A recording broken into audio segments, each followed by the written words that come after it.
All right, guys, what's going on? Joe McCall here from the Real Estate Investing Mastery Podcast. Glad you're here. Got a special interview with a good friend of mine, Justin Wilmot. What's going on, Justin? How are you? What's up, buddy? Stoked to be here with you again, man. So it's a good time hanging with you. It's awesome. I was on your podcast a few days ago, and now you're on mine. Yeah. So I got a lot of questions I want to ask you about. And the main thing I want to talk about on this podcast is how do you run your virtual wholesaling business as a business, right? Because if you want to make good money in the business, you got to treat it like a business. This isn't a hobby, right? This isn't a hobby. For sure. But first things first, guys, I want to tell you about my book. You can get my book for free at reisecrets.com, reisecrets.com. I'm going to put the link here. Boom, look at the banner right there, reisecrets.com. That is fancy, man. Fancy, man. I'm already learning stuff from you. What's this, 2 seconds in? I'm learning. Yeah, so this is a thick book, and it's like a real book. I can't believe it. I actually wrote this thing. But each of these chapters is like 2 or 3 pages of little nuggets of real estate investing wisdom to help you get more leads and close more deals. All right, so as we're recording this, Justin, right now, we are broadcasting it live to the Facebooks and the YouTubes. I just want to say hello to you guys right now as you're watching this. And do me a favor. I want to impress Justin with how cool this thing is that we're using here. So I want you to comment down below the video. So if you're watching this on Facebook or YouTube, tell us hi, tell us where you're from, and I'm going to show your comments here on the screen, hopefully, if it's working. And so if you've got any questions for Justin, if you want to ask him, who he's voting for in the next election, I don't care. Like, don't ask that. Right? Where we're coming from today, where we're located. How's that? So please, right now, if you're watching this on YouTube or Facebook, type in the questions or the comments down below. Say hello, tell us where you're from, say hi, and I just want to make sure this thing is working, and we'll ask any questions to Justin as we go through here. All right, so cool. Oh, hey, look at this. What do we got? Aishu is asking, can you put up the name of your guest? Sure, that's rude of me. Dude, that is cool. I see how it popped up right there. That's awesome. How about that? How's that? Boom. Called Justin Wilmot. I know that guy. All right. Yeah. Cool. So, Justin, where are you from? Where do you live right now? Right now, we are in beautiful Florida. It's a gorgeous day. This is a short sleeve shirt today, so it's been a little chilly, but a little town on the East Coast. Yeah, I got the long sleeve, rocking the long sleeve today. Yeah, just a different beauty. You're in a beautiful place. I seen your Facebook picture with those rolling, sprawling mountains and wide open landscape. I got wide open landscape, but just no mountains, just flat blue, lots of blue. So our office is right here on the beach, on the infamous A1A right on Atlantic Beach, on a little island. All right. How long have you lived there? Well, my dad moved me here. My parents got divorced at like 3 years old and moved me here pretty much right then. So I've been here my entire life. Okay. And where do you mostly do your deals at? It started off in Central Florida. So everybody's heard of Disney World, and that's where Orlando, Florida is. But it's funny. A lot of people don't know the name of the town where Disney really is, and it's Kissimmee. Yes. Often pronounced as Kissimmee, but Kissimmee. So that was my first market. And then that's where I got my beak wet, started wholesaling government-owned properties, HUD properties, and regular properties, and then made my way here to locally back to my farm market back on the East Coast. All right. And so are you mainly targeting Florida now for all your deals, or? Yes. Or wherever I have students, so I partner with a student somewhere. So wherever the heck that in the world or the country that might be. Cool. But primarily, like for my own stuff, just me, we focus on just Florida. Talk a little bit about how you got started in the business. You got a cool little story there of what you were doing before. Yeah, man. I guess I can give you 2 different versions of it. I'll give you the short version here since we're live on Facebook. Short version is I worked in a fish market. Yeah. Just started dating my high school sweetheart. I go over her house every night and I smelled like crap. She's like, damn, you stink. So that was clue number 1. I need to get a new job. Clue number 2 was my boss was a tyrant. Good man, taught me some hard lessons, but was a tyrant. Like literally, I don't know. I'm sure there's people listening to the live here that have bosses either like that now or in the past. But where you authentically, completely dread going to your job, and so that was me. I said, well, I got to break out of here. Entrepreneur bug. Only thing I could think of, wash cars. Really? I started. That was all you could think of? That's all I could think of, dude. 19 years old, burnt out surf bum. I mean, that's all I could really process. So I started washing cars. Literally got this huge water tank, put in the back of a pickup truck, and just started going around and mobilely washing cars. So it was humble beginnings, man. So, but I worked hard, and that's just me. I'm a committed guy, and I like business. I like money. So I went hard, and that little detail business became probably one of the most up there, top 10 most successful yacht management companies in the state of Florida. And that's a lot to say because every yacht management company is in South Florida, Fort Lauderdale, Miami. We were dominating up here. There wasn't anybody that had a yacht that we didn't take care of. That was for the most part, right? So that became very successful. My biggest client was at the time the world's largest luxury condo developer. They just bought a massive piece of the West End of the Bahamas. 2008 hits, and the rest of the story, Joe. 2008 hits, and everything goes to hell in a handbag. And the first thing that they cut was their yacht guy, right? You don't need, you're worried about how you're, all these entrepreneurs, they're multimillionaires, but they felt it just like everybody. And so I cut. I threw my savings at that business, every dollar I had into the marketing, and I did this stupid postcard campaign. I'll never forget. It cost me like $6,000 to do postcards. I had no call to action. Luckily, I put my phone number on there, but it failed. So it tanked. It went down, brought me down with it. Wow. Big learning lesson. And then I do what everybody else does, man. Hit Google. How do I make money from home? And then I saw this thing, real estate. How to make money in real estate? No cash, no credit. Was it who was it? Like who did the course? Man, the first course I bought, I honestly don't even know. I bought so many courses that I honestly can't even recall. I want to say it's very likely, Joe. I can't believe you're the first person. I think it's 90% likely it was Armando Montalongo's flipping, whatever it was. What do you call it? Yeah. It was. Dude, I'm pretty sure because I remember I got it in the mail and it was the big notebooks, right? Just pages and pages of copy paste kind of stuff. So, Armando Montalongo, everybody's favorite guru, the guy everybody loves to hate. The guy everybody loves to hate, man. He's still got a huge following and still out there doing it. So, according to Facebook. All right. So, did you do anything with it? No, I did not. Proceeded to buy like 10, 15, 20 more courses. So you were, and I was one of these guys too. I mean, so welcome to the club. But we were, I like to call ourselves professional students. Yeah. Yes. Yeah. All right. I didn't get my first deal done until I finally hired a coach. And how long of a period was that? Almost 2 years, dude. 2 years. Mm-hmm. Man, I was 3. No, just as stubborn as me. So what was it like at that time? Like, why weren't you? I mean, Armando, it was a good course, probably, right? He was telling you what to do. Yeah. And why didn't you do it? Dude, when I look back now, hindsight, for sure, everything I needed to know was likely in that course. Everything. Fear, uncertainty, unknown. What most people probably, or many people that are watching it, have either feel now or felt some time, feel like not really capable of doing it. Not me, all these self-limiting beliefs. Look, I just gotten out of a failing. My company's failing, gone. I'm down to freaking zero, living off of credit cards. So look at the self, thinking that's going through my mind at that time. Yeah. So, what was it then that eventually got you over the line to actually start doing the stuff? And yeah, man, this is beautiful. Without question, dude. Without question, it was hiring a mentor. Hiring a mentor. That was it. That was it. And I'll be honest, and you know the mentor very well now, right? Was it Riddle? Yeah. No way.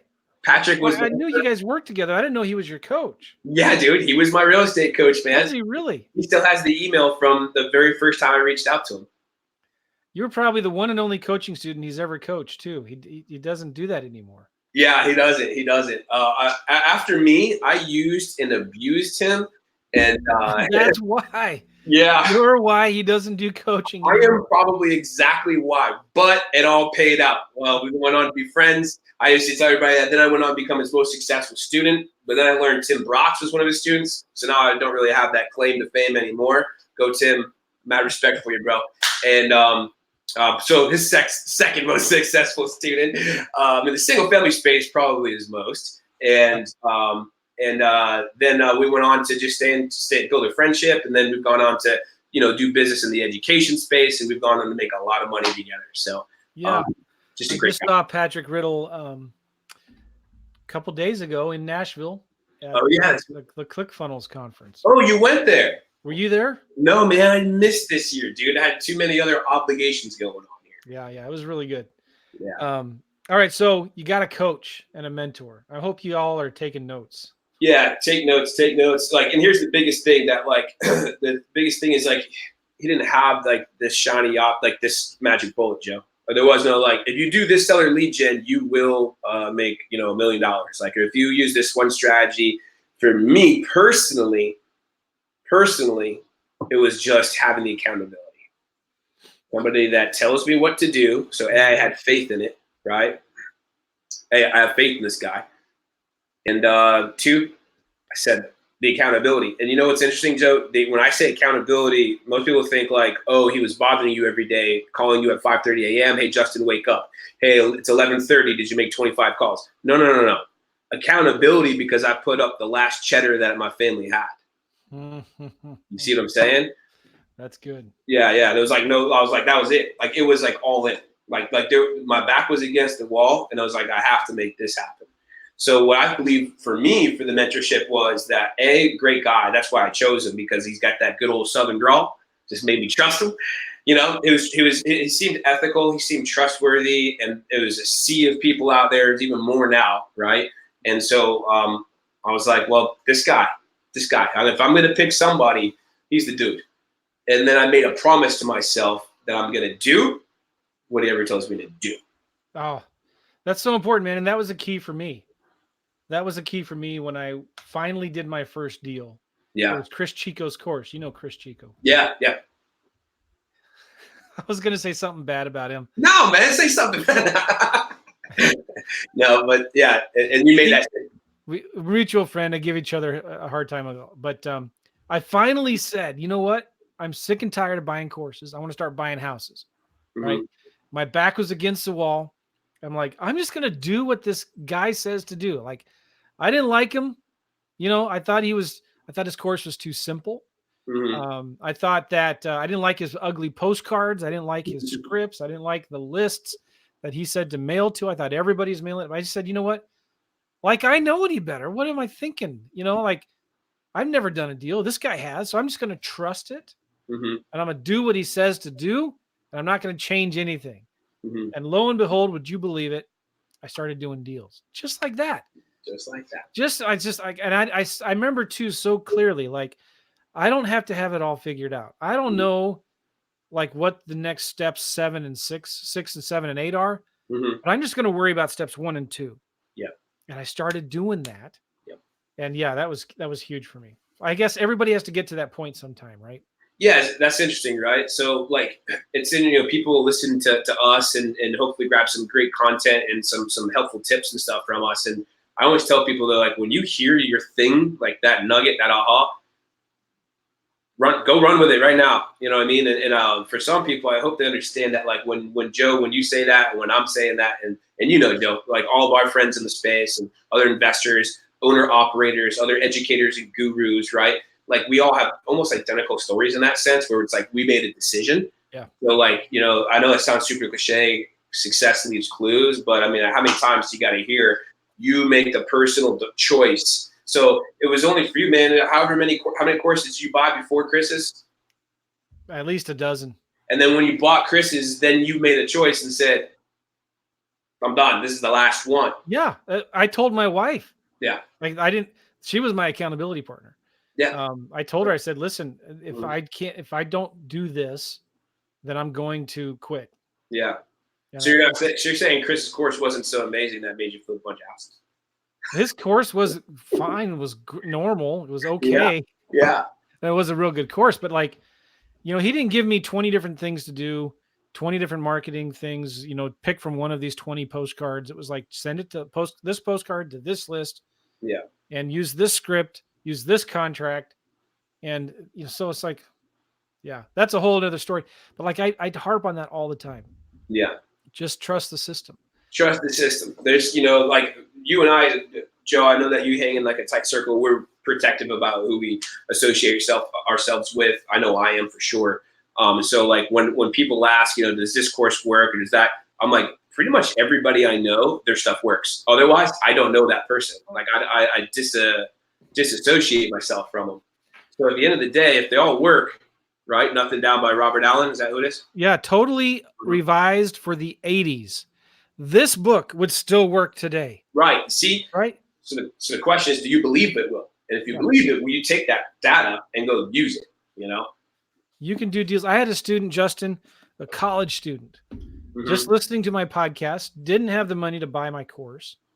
From the podcasts, you heard me talk about, I think it was contacting landlords on Craigslist or something. Yeah, beautiful. So he just started calling landlords on Craigslist from his cell phone. Like he couldn't get Vumber or Call Rail or anything like that. Wow. And he found one that said, "Yeah, I'll sell my rental." And so I was like, "Oh, okay." Then he went to YouTube, tried to figure out how to calculate an offer. Found a video on YouTube on how to make an offer, like ARV times 70% minus repairs or whatever. Then he went to like Office Depot or Office Max or Staples, one of them, and got one of those generic contracts that you see there, right? Like, you seen those generic contracts? Yeah, absolutely. He got one of them and gave them to the seller. The seller signed it. Now what do? I don't know what he did then. He went to a podcast or a YouTube video. Found he said he got I think he Googled bandit signs or something. Okay. And he found a bandit sign, went to Home Depot and bought a plastic corrugated sign, stuck it in the yard, started putting them out in the neighborhoods. And a couple weeks later makes $15,000. Yeah. Right? He couldn't afford the course, but he didn't let anybody he didn't give himself any excuses. He didn't let anybody tell him he couldn't do it. I know, and you're always harping on this. We're talking about this stuff all the time with our podcast audience, our listeners, our students, and things like that. I believe it's the most important thing, which puts us in a bit of a dilemma, right? Like, I remember the reason I'm in this space is because I still remember the night, Joe, where I said to myself, when I figure this stuff out, I'm going to teach people my way. Because I had my own opinions about the stuff I was buying and courses and stuff, and I was like, I'm going to teach them. I'm going to teach the real authentic my way.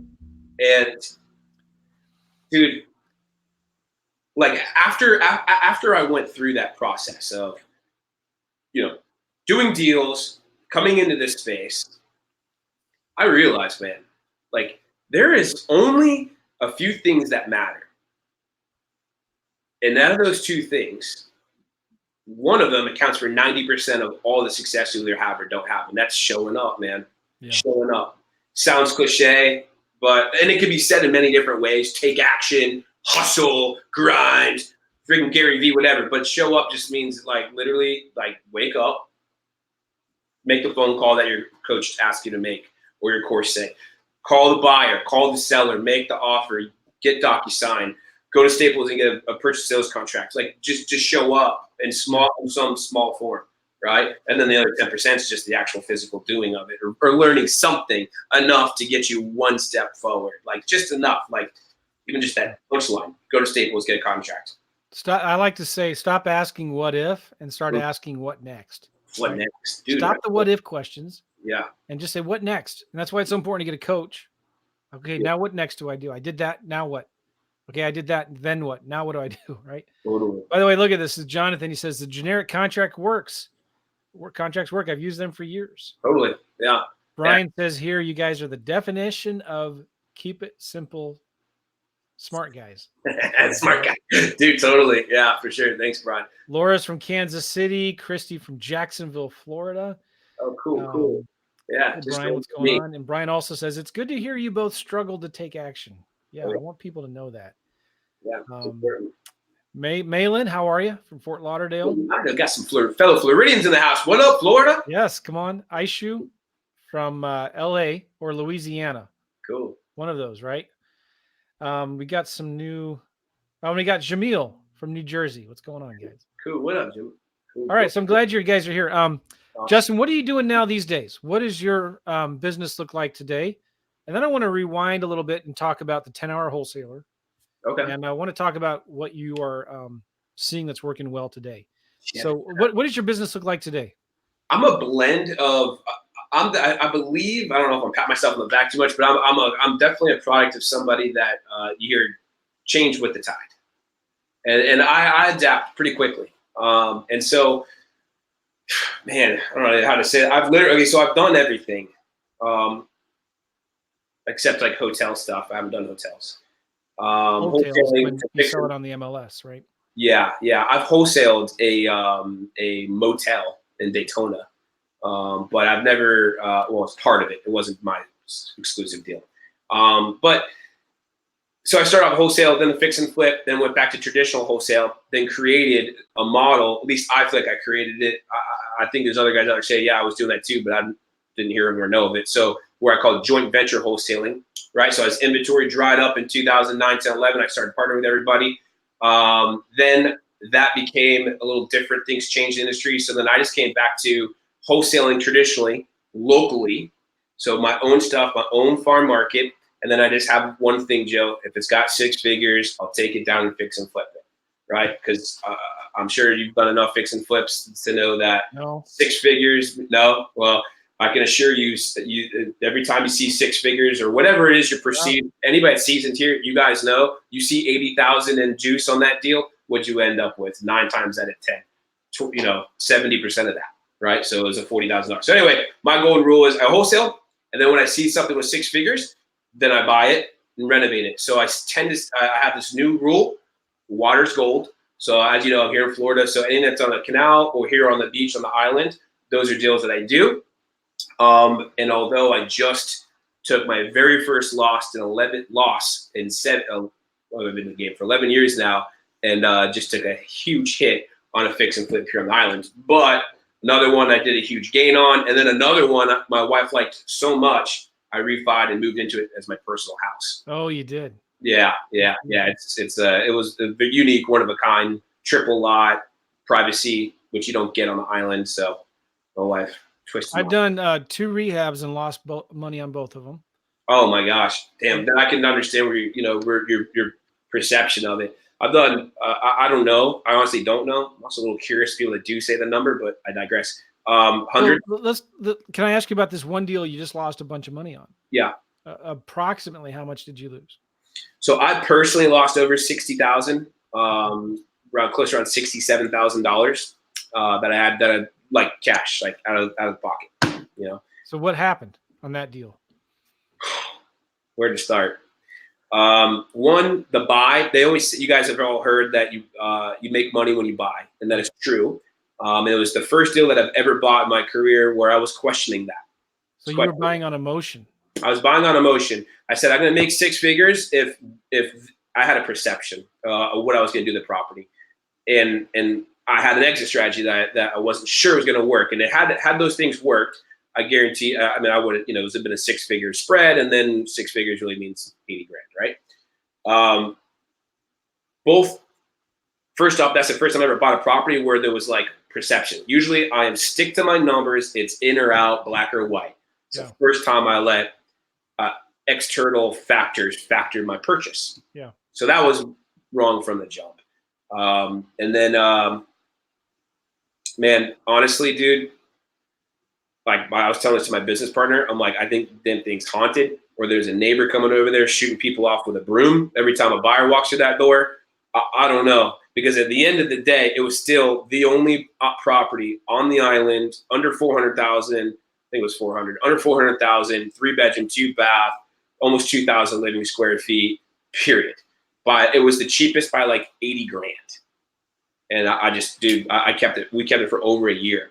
Now, for those of you that are fixing and flipping, money's expensive. Well, short-term money for 13 months, it's costing me thousands and thousands and thousands of dollars a month. So we took a hit, dude, a hard one. But worse, screw my hit. What I feel bad about is the hit that my partner took. So we're working to make sure it'll help in the long run, though. He's gonna make a lot more money. If you would have wholesaled that deal, could you think you could have wholesaled it? I could have wholesaled it for sure. There was another guy or gal that would have taken that and either rented it out or did their own renovation to it. Sometimes, you got to think about whether you should is it better to make a quick nickel or a slow dime? Without question. You know what I did, Joe, for that one too? I told my partner, give us 5 days on the MLS before we send our contractors over there to rip the roof off and put a new roof on, because this was right after the hurricane. No. Yeah, right after the most recent hurricane. I've had it for 14 months and just got rid of it.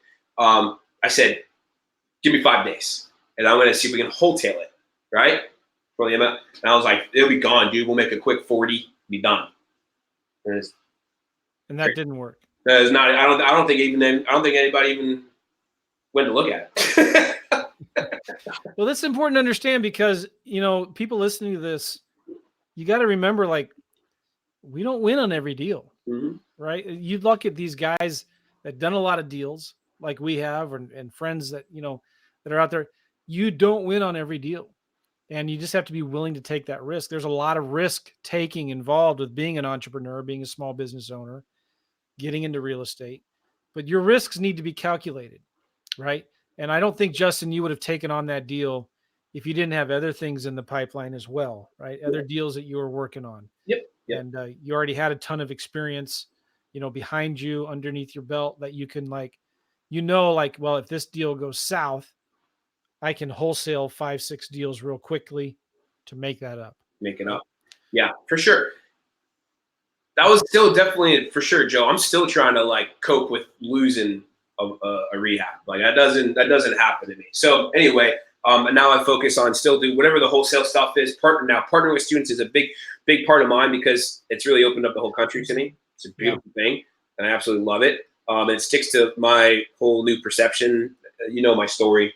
I was big in the fix and flip game. I was doing so many deals that put me in the hospital at 23 years old. So anyway, my new perception is I'd rather partner. So Rockefellers, I'd rather earn 1% of 100 other 1% of 100 other people's efforts than 100% of my own efforts. And so now I just partner, and I just like to keep life super simple, guide people through the deal and help bring stuff together, and that's that. And now commercial is I see. I'm optimistic, and I'm officially working on an assisted living plans right now here locally. So the biggest project I'll have ever done in my life, and I'm kind of going all in on it. So okay, assisted living. Yeah, assisted living. Cool. Good old Florida. We just got out of 2019. Can you mind talking about what were your numbers in 2019? In regards to rehab or wholesale? I don't track the numbers. I honestly don't know how many. That's fine. Yeah, I don't know my numbers either. Yeah, I'd have to ask Gavin and Melissa. What I have though is I keep meaning to do it because I get asked pretty frequently, and so a lot of times, I don't know about you, Joe, but when I wholesale, I say 80% of the time I do simultaneous closings.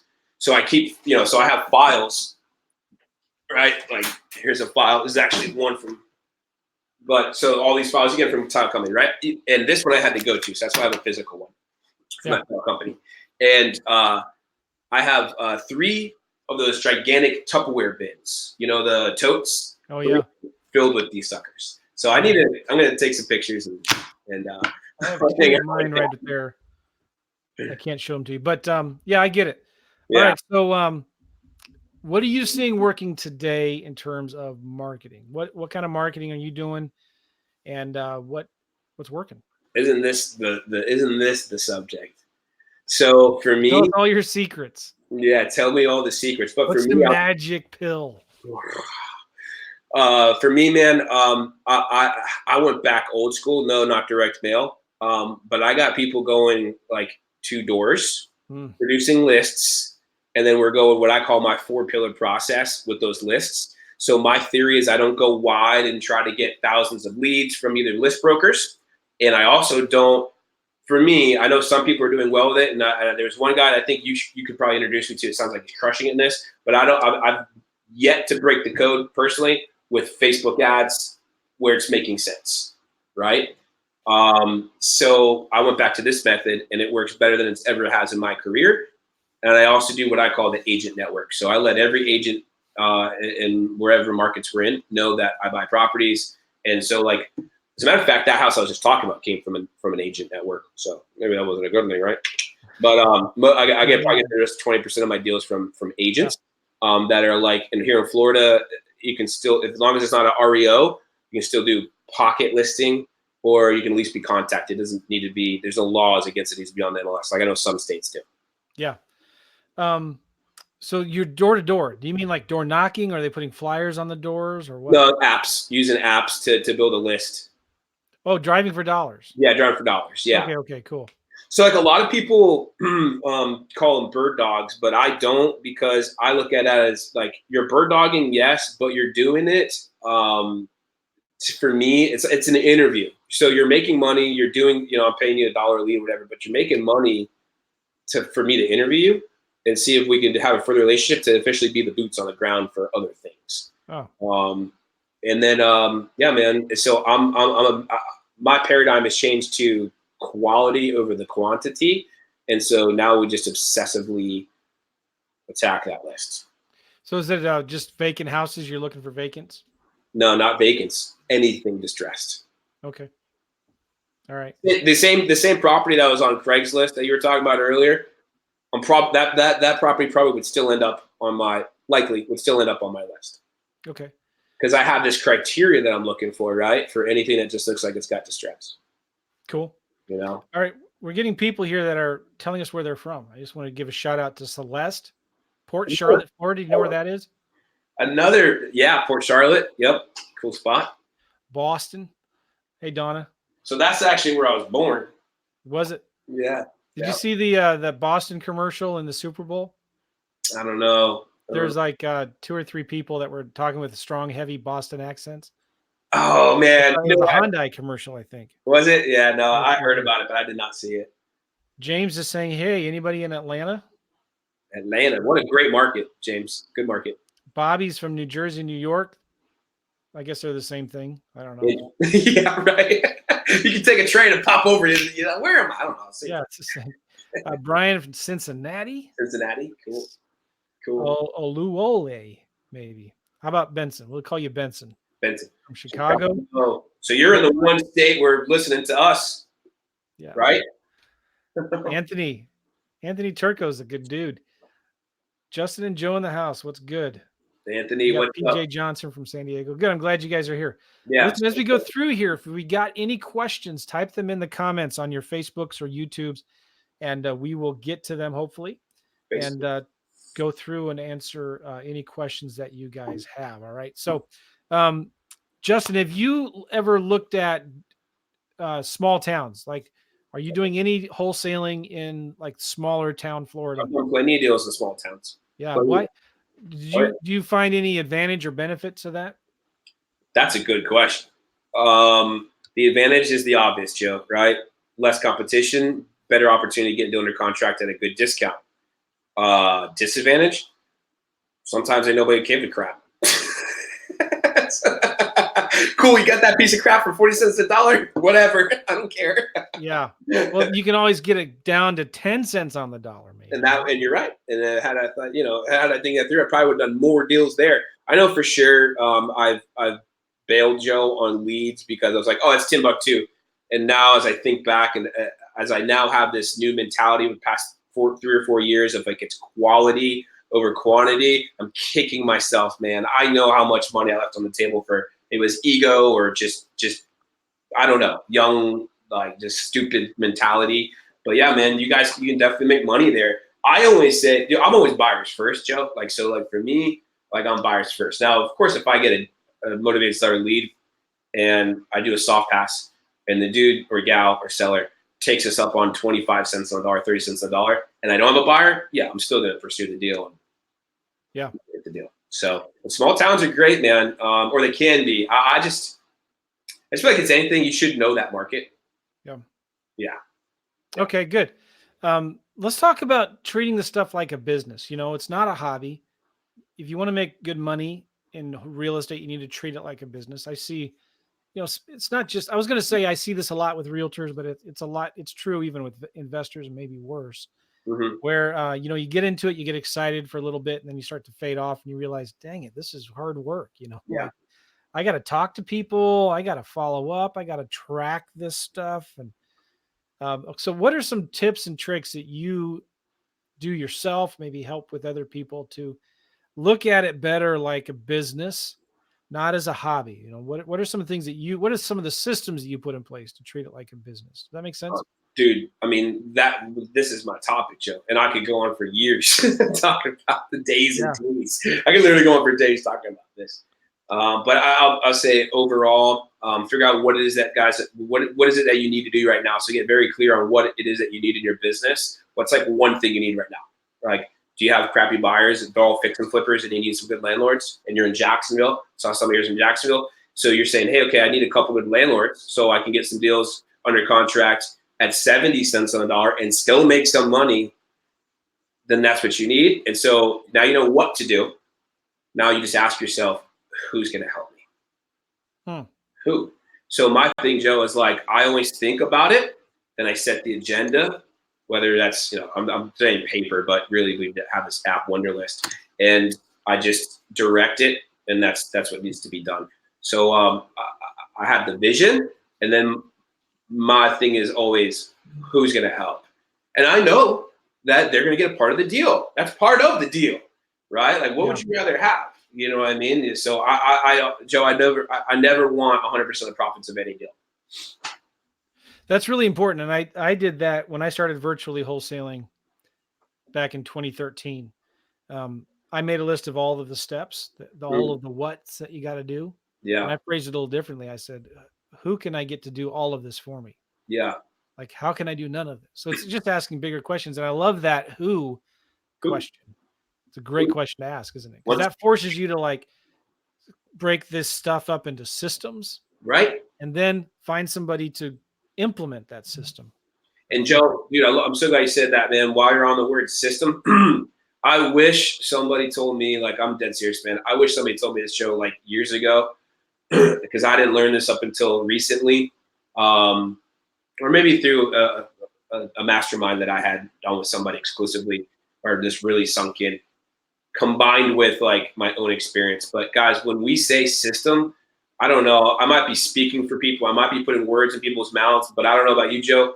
Whenever I heard the word system, I was imagining this intricate software, like an Infusionsoft for us on the education, but like a CRM, a really robust Freedomsoft, something like that. And what I'm here to tell you is nothing can be further from the truth. Like a system could be, all right, go obtain this list of sellers and then use this script and cold call them for the next 3 days. And I expect the results by Wednesday at 6:30 Eastern. Mm-hmm. Process, that's a process. And then there has to be a person. Yeah.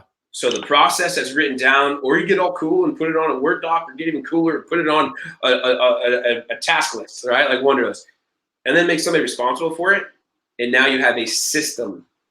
Like if somebody told me that and I believed it, right? I had to believe it. Sometimes we hear things and don't believe it. But if somebody told me that and I believed it years ago, I honestly don't think I know that I would have been hitting my goals much quicker. Much quicker. That's good. So you can have multiple systems in place. Yeah. I borrowed this from Rob Swanson, the guy created, well, he now owns Freedomsoft. He didn't create it, but he likes to term it or phrase it in the terms of simple system scale. Simple system scale. Simple system scale. So it starts with simple. Your simplicity. You got a list of 50 sellers that you need to call. Okay. That's your simple thing. Now, what are you going to say to them? Well, you get a simple script, right? You get a simple phone system to call them. It could be a cell phone. It could be Google Voice or whatever, right? Simple. You build a system around that. All right. So use this, call these sellers between these hours. Use this script, ask these 6 questions, right? Put the information on this lead sheet Answer these questions here, fill this stuff out, and then put that, email, that picture of that lead sheet or whatever to this email address, or put it into this spreadsheet, or put it into the CRM by a certain time, whatever. So that's your system. And then you scale it at that point, right? You only scale it after you got a simple system built. Yeah. And I sometimes refer to it as silos. You got your silo for different types of marketing that you're doing. And, because so many of us, like, I think you would recognize this, like, you've got like 5 different things going on and none of them are at 100%, right? This one's at 25%, this one's at 35, this one's at 55, this one's at 10. Nothing's running efficiently. And it's because we're trying to do all too many things at one time, when we need to stop and just say pick one thing, build a simple system, scale that one thing, then move on to the next thing, right? So anyway, that's kind of my philosophy that I borrowed. Yeah, it's awesome. And you could see that philosophy. You said Rob agrees. Rob created that, or agrees? Rob Swanson came up with it, I think. Well, you can see that, man, in the way that Freedomsoft has adapted over time. Yeah. It's better, than it was, and it is simplistic. But something I tell people is, look, what you just said, Freedomsoft just makes it, for us that understand what's going on because we've put in the time, it just makes it easier, and then eventually becomes something you depend on, right? For ease of mind, organization. I come in here, I look at my file under Justin tab, or I know where, right? So and I actually have other stuff that I use, but it's not really just Freedomsoft. But the point is, I just try to, in the beginning, I just want to encourage people to keep it super, super simple. And even if that is literally typing on a Word doc and you hiring your first virtual assistant and providing them a deadline, there you go. You now have a system or a Manila file, and then hiring somebody. That's it. This is, and I talk about this too. Like, I have a simple lead sheet here, right? Just print off 50 of these, put them in a Manila folder, and this is an example of a system, everybody. Yeah. And you have 4 folders. One for blanks, one for hot, warm, cold leads. Yeah. And you just chicken scratch your notes on these things. Yeah. And every day sit down with your hot folder, flip through all the leads and see what you have to do next, right? Yeah. It doesn't have to be complicated. No. I like what you said too. It doesn't have to be a software either. It's just, right? Yeah. It doesn't have to be. You should definitely aspire to get to the software spot, right? So that you got so many leads coming in, you do need to keep everything organized at some point. But I always tell people at the beginning, that's the biggest thing I focus my students with. It's like, guys, what about this? And what about this software? And what about this one? And I'm like, look, they're all good, and there will be a time, but right now, let's just get that Excel sheet. Yeah. Let's open it. Let's open that script that you got right there, and let's pick up this phone, Or if we're not going to pick up the phone, let's go over here to Fiverr.com and hire this one cold caller who has a 5-star rating and has been in the game for 3 years, right? Yeah, good. All right, so what are some of the other systems that you use? I'm sure you got a system for dispositions, maybe. Talk a little bit about systems that you've set in place to sell your deals once you get them under contract. To sell? Yeah. So I have, believe it or not, actually, I got a system of agents, right? So I actually leverage agents. Again, that just falls into the ideology of who I am. I'm not concerned with a wholesale deal and losing 1.5%. All right. So that's simply, the system is an email broadcast or a broad text through Scipio to our agents that says, here's the contract that we have. Do you have any buyers? Here's the spread. It's straight up, super candid, super open, right?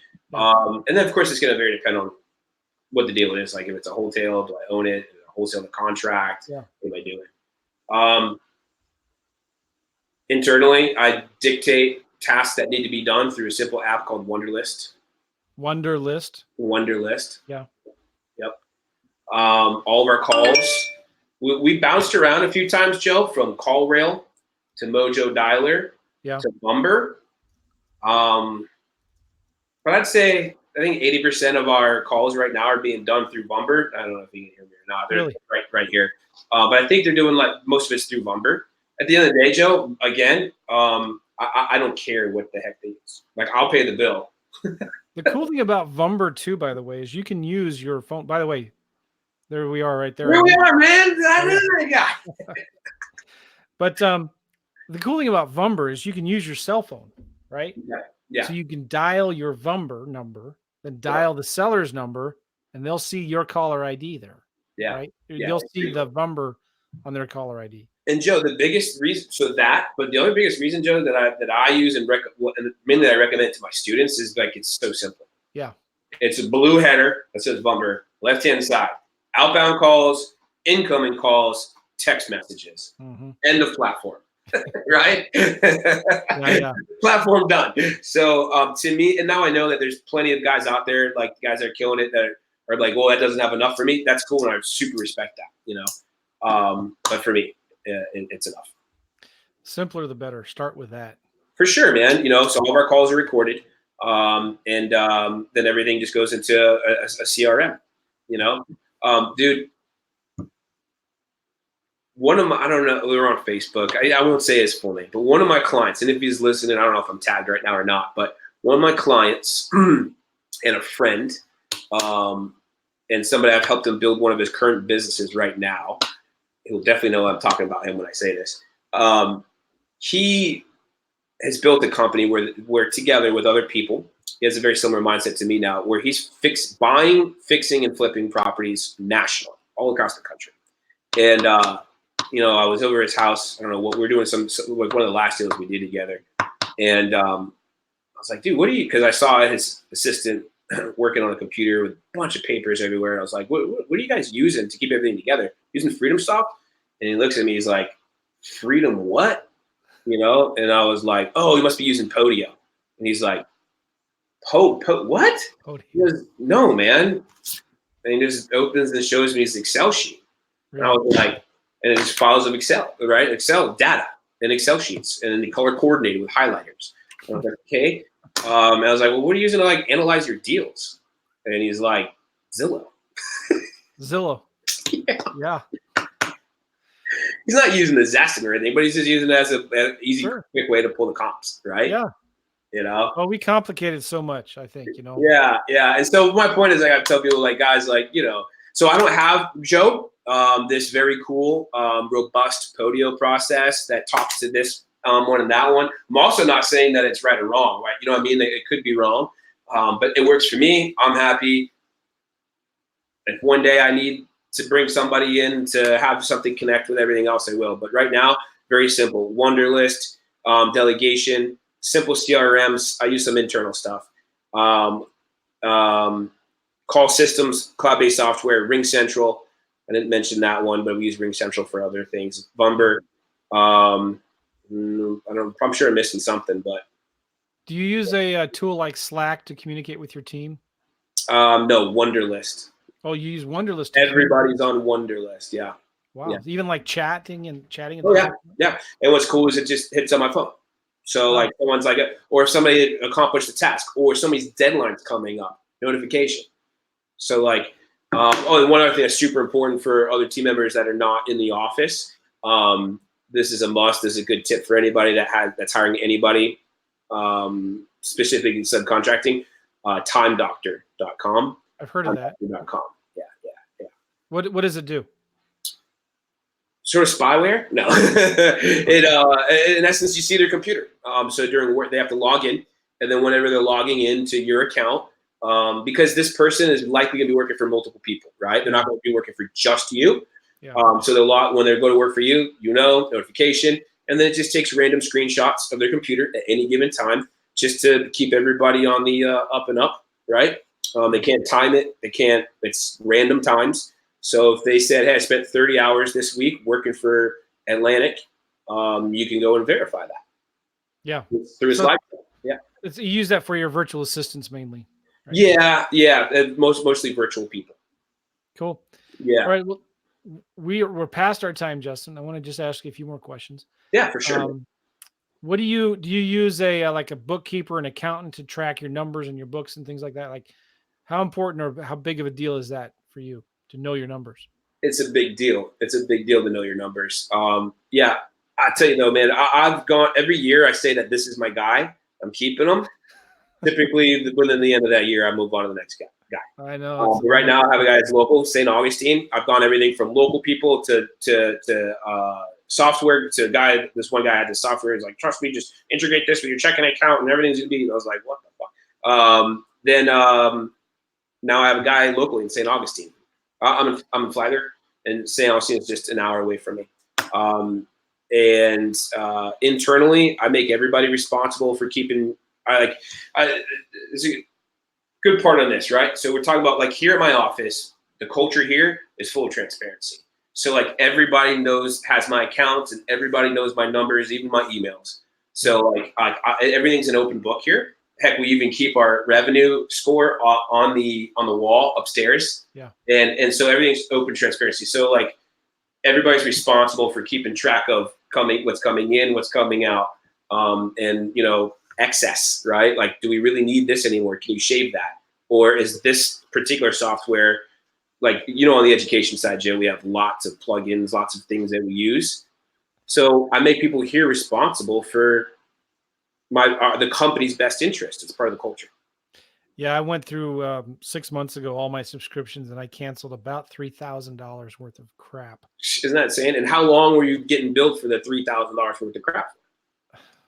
I don't know. I mean, some of it was just recent. Some of it was like high-end, expensive coaching programs or like training programs that I wasn't really using. Right.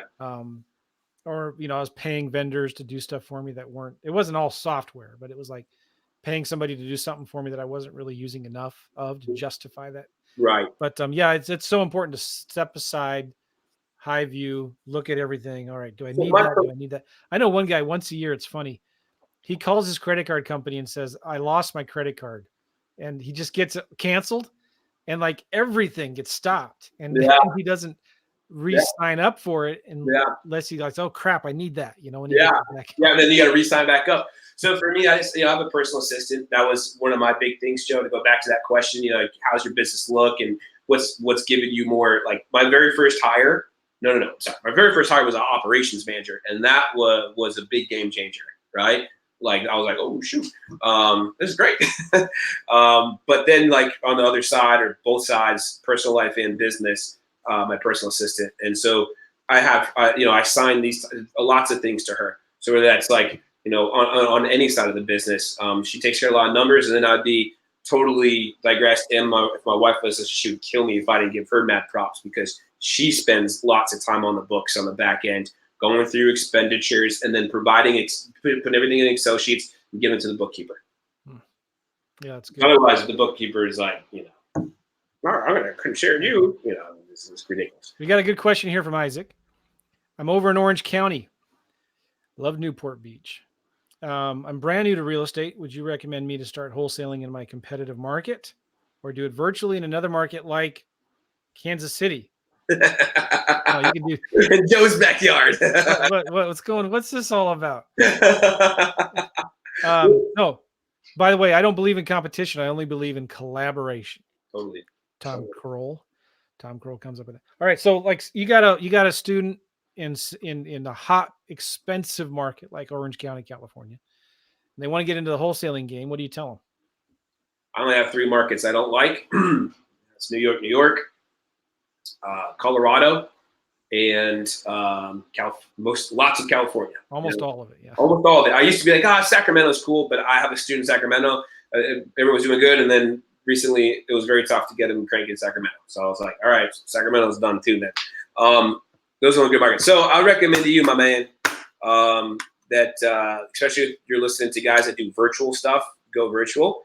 The reason we both, with what Joe just said, there is no competition. So I'm not telling you don't do Orange County because there's so many other investors. It's completely irrelevant. It's the numbers are difficult, especially when you ask a guy like me. A guy like me, you can get 2 different answers there, buddy. You can ask a developer and they'll tell you one thing. You ask a virtual wholesaler who flips paper, you'll get another answer. And for me, I'm not getting I serve one person, and that's the landlords. And you ain't got many guys going to get there going, let's go buy a $2 million 3-bedroom 2-bath and rent it out for $2,500. Right? Like That's such a good point, because of all the groups of sellers, the one group that is most likely to be motivated are landlords, absentee owners, tired landlords. And there's not a lot of them in Orange County, right? There's not a lot. So but I'm where are a people buyer. buying rental properties at for the cash flow? That's the good markets to talk to Right. target. There's Indiana, anywhere in the Midwest, lots of markets out there. One of the things I tell people is, if you're doing some research, just Google something like best markets to invest in rentals in, or something like that, right? And you'll find articles from CNBC and Forbes magazine and Bigger Pockets, and you'll find a bunch of different articles in there where they do the research for you, and they rank, these certain cities where you get a high return on your investment, where the rents are relatively high compared to the median home price, where there's a good, strong economy and, stable job growth and things like that. Yeah, I mean, and then I would also say this: once you find an area, don't be afraid to go out into the small markets around there. Like, let's say you look, because I've seen this recently where they've said that Dallas Fort Worth is a great place to buy rental properties in. Well, yes, but it's super competitive in Dallas Fort Worth, right? But what about all of the smaller counties around Dallas Fort Worth in that area, right? There's a lot of opportunity there in the small markets outside of the big MSAs.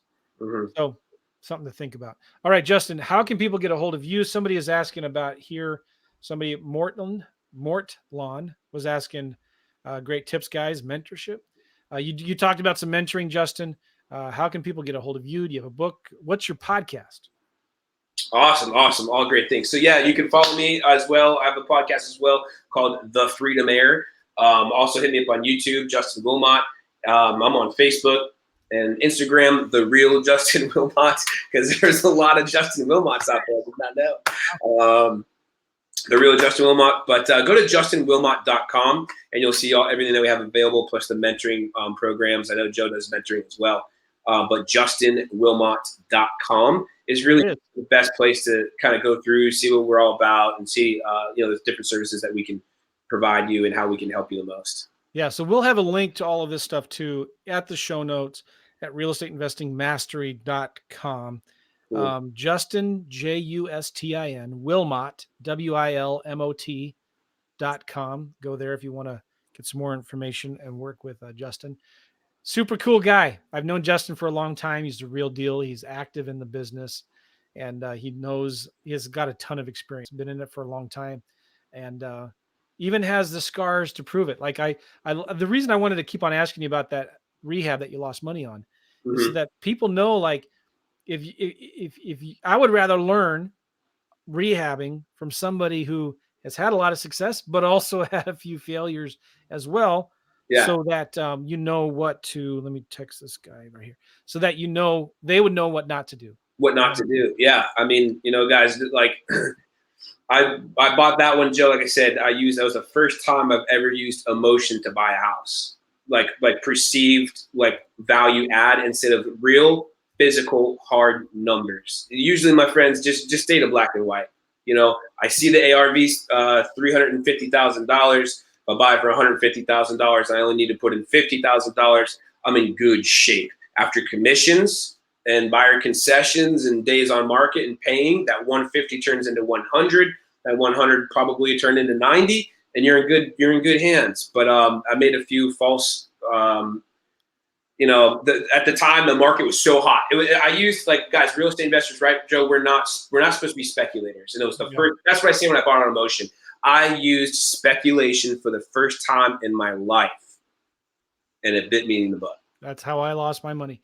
I was counting on future appreciation. And all right, good. This has been great, Justin. I sure appreciate it. Appreciate you being on the show. You got some really good material. I know you've changed a lot of people's lives. What was the name of your podcast one more time? The Freedom Heir. The Freedom Heir. Yeah. All right. JustinWilmot.com. And guys, again, go to realestateinvestingmastery.com or reimpodcast.com. And you can see there the show notes, the transcriptions, the video, the audio. It'll all be there at realestateinvestingmasterypodcast.com. And thanks, Justin. We'll see you, man. Take care. Dude, it's always awesome hanging, man. It's been good. Take care. Bye-bye.